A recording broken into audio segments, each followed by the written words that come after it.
For the past 4 years, I've been car-free, and it has been amazing. That's why, in today's video, I want to share 3 reasons to go car-free, as well as 3 tips on how to go about doing it. Reason number 1. It saves money. In 2023, the average American spent around $6,000 on owning a car. This includes the cost of the car, gas, insurance, and repairs. Since the median full-time worker makes around $50,000 a year post-tax, this means that Americans are spending about 12% of their income just on owning cars. Although not every American can go car-free, if they did, they would save a lot of money. Let's imagine that this median full-time worker is on track to retire by 65. If they simply invested this money into index funds rather than into a car, they could expect to retire 10 to 15 years earlier. That's a lot of money and a lot of time. Reason number 2. It reduces carbon emissions. If you want to reduce your carbon footprint, selling your car is by far the best way to reduce the number of carbon emissions that you are personally responsible for. This may sound like a bold claim, but here's a chart comparing how different changes to your lifestyle affect your carbon footprint. As you can see, common actions such as avoiding the dryer, using LEDs, and recycling more have minimal effect on your carbon footprint. But selling your car has a very significant impact on your carbon footprint. Reason number 3. It's good for your health. If you live in the right city, rather than driving or taking a bus everywhere, you can simply walk or bike everywhere, which is so good for your health. In my city,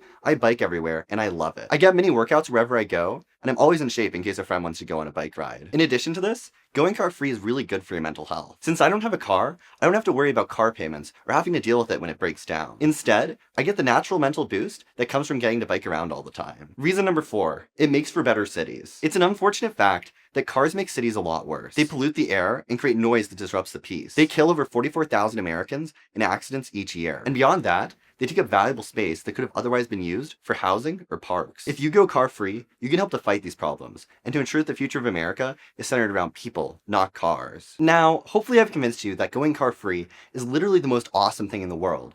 But you may be wondering, how do you actually go car-free? Well, you may not be able to depending on where you live. But if you live in an area that's amenable to it, these are my basic tips for doing so. Tip number 1. If you want to live car-free, it's important that you can easily get to everywhere you need to be, including your apartment, your work, your community, and your grocery store. As such, you should make sure to find a spot where you can quickly get to all of these. Tip number 2. Go car-free for a while. Going car-free can be difficult, as it's a major adjustment. As a result, you may want to quickly go back to car ownership. That said, I'd recommend going car-free for a while, so you can see what it's like once you've really adjusted to it. For the first 2 years after getting rid of my car, I really missed it, but now I'm actively glad that I don't own it. Tip number 3.